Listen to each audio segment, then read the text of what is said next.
Хто не быў у Лагойску ні разу, просім да нас на дзянёк завітаць.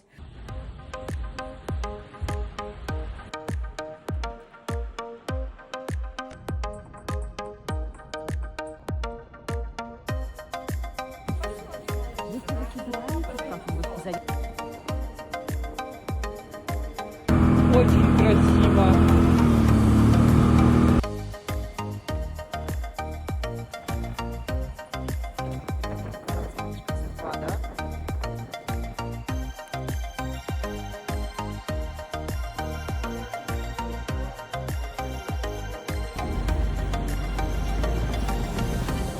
Предприятие МКД «Лесмаш», который специализируется на производстве машин лесопромышленного комплекса. Это харвестеры.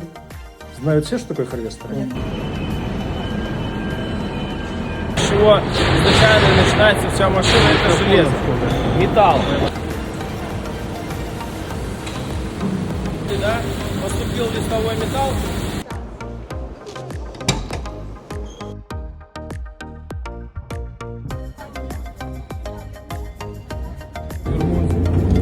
Просто в яму.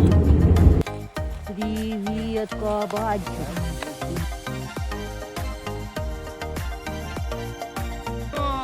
Да килограмм. А так? 30 рублей.